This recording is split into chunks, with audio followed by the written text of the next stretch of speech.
put my phone on DND, do not disturb. I put my phone away and I block out time. I say from this time to this time I want to read. And I find out that that really helps me.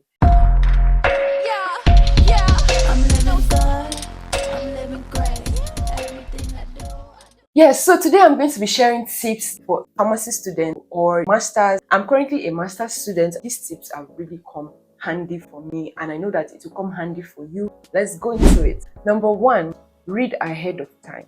For instance, like I'm done with my semester one, and I must say that one of the things that I did not really do in time was reading ahead of time. So if it's just going through the notes for the next class before I get to the class, it helps me to know like the kind of questions to ask, and I have a better understanding of whatever the lecturer is saying. You have to also know your reading pattern. How do you like to read? I like to like divide my size book into two and write in concise manner. That way it helps me to it just helps my brain. There's a way it makes me feel like, oh, okay, it's not so cumbersome. Another great point for reading ahead of time is that it gives you ample time to read, revise again. So one is to read ahead of time.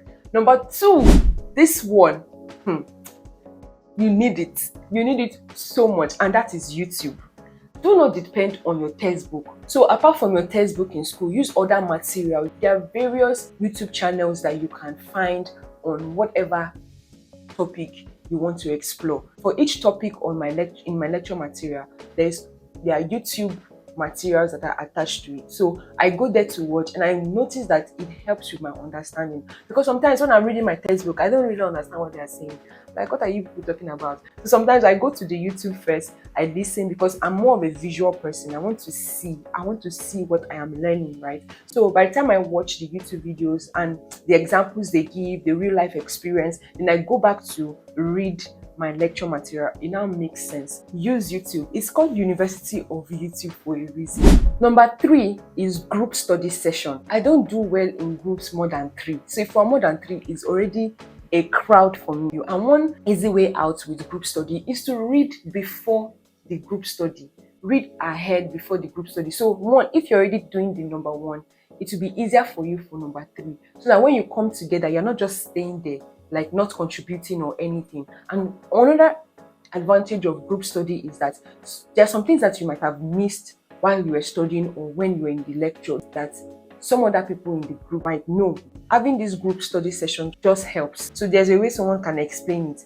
It now sort of like buttresses or seals what you already know about it before. So there are some things that I must have missed, I don't know, and then I send, have you seen this one? Have you seen that one? And we'll just send it to each other. And we'll just realize that it really helps, because no one is an island. There are too many things that you might miss if you don't, group yourself, if you don't work together with other people.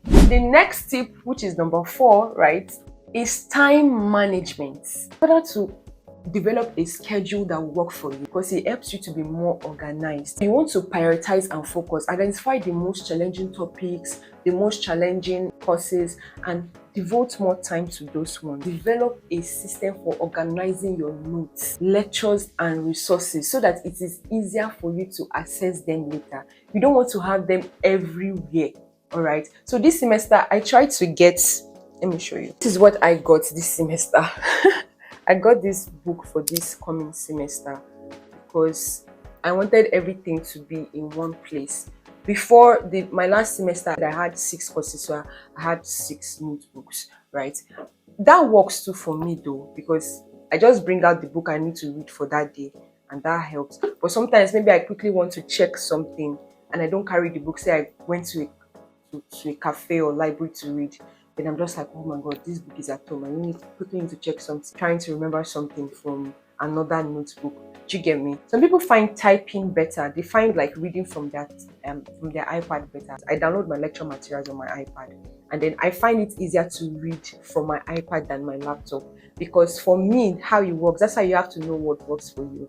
Prefer things to be small. Like the smaller things are, the more it's easy for my brain to realize that it's easy. Like, I don't know, it makes my brain think, oh, don't worry, this is easy. But when it's on a laptop, even when it comes to content creation, I know this is way off the radar. I prefer filming from my phone, editing from my phone, than editing with my like something bigger. So that's by the way. Number 5, if you don't do this, you are doing yourself a great disservice. And this is something that I struggled with right from time in school, and that is asking questions. Please ask questions. Ask questions in class. What are you afraid of? If you're afraid of, okay, what will people say? But if everybody knew the course so well, they wouldn't have paid fees for that. I don't know if you get me. They wouldn't have paid for that. So no matter how ridiculous it is, it's better to ask questions than meeting yourself in the exam with that very same question that you did not ask and you never got the concept and not knowing how to answer it.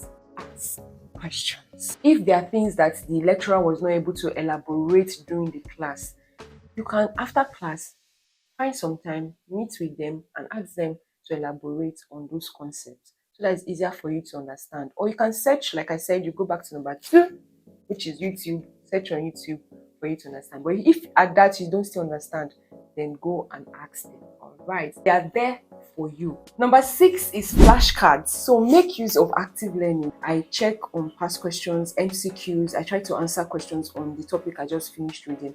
I noticed that kind of seals what I just read, right, and gives me more understanding. So you can create your own flashcard, one flashcard for you, or you can use the one that is provided online. If you have seniors, you can get past questions from them. Some people say they don't like using past questions, but the reason for past questions or the essence of past questions is not for it to now be the main source of your reading, because you'll be doing yourself a great disservice again.